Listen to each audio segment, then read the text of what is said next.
आता जिल्हा परिषदेसाठी आपण वेगळं लढताय, अर्ज देखील दाखल केलेले आहेत, काय सांगा?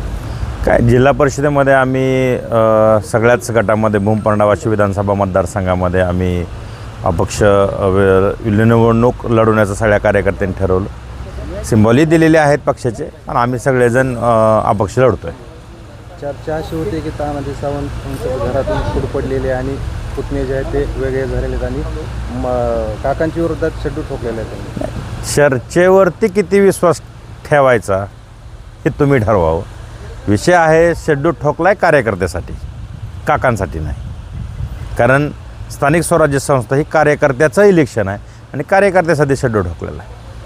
बंडाचं नेमकं कारण काय आहे? नेमकं कार्यकर्त्यांसाठी शड्डू ठोकलं नाही, बंडाचं कारण एकच आहे की बाबा कसं होतं, धनंजय सावंतबरोबर 4 कार्यकर्ते फिरतात म्हणून धनंजय सावंत त्या 4 कार्यकर्त्यांना तिकीट नाही दिलं पाहिजे किंवा पक्षाचेही बिभाव नाही दिले पाहिजे. असं बऱ्याचशा ठिकाणी झालं. हा याच्या जवळचा, तो त्याच्या जवळचा, म्हणून काही लोकांवरती अन्याय झाला. म्हणून आम्हाला हे पाऊल उचलावं लागलं. आज आपण बघत असाल आमची धाराशिव जिल्ह्यामध्ये युती आहे, पण धाराशिव, कळंब, तुळजापूर, उमरगा, लावारा या 3 तालुक्यामध्ये 10 उमेदवार फक्त युतीत म्हणून शिवसेनेचे आहेत. 10. उमरगा तालुका बालेकिल्ला समजला जातो. कळंब विधानसभा मतदारसंघ हा बालेकिल्ला शिवसेनेचा समजला जातो. किती उमेदवार आहेत? फक्त 2-2. आणि आमच्याकडं आम्ही सगळे उभा केले. आमच्याकडं कार्यकर्ते आहेत, निवडून आयात करायची काही गरज नाही. काही गोष्टी आयात कार्यकर्ते करून सुद्धा उमेदवारी देण्यात आली. त्याच्यामुळं मला वाटतं सगळ्या कार्यकर्त्यांनी म्हणून ह्या गोष्टीचा निर्णय घेतला. तयारी कशा प्रकारे झालेली आपली निवडणुकीची?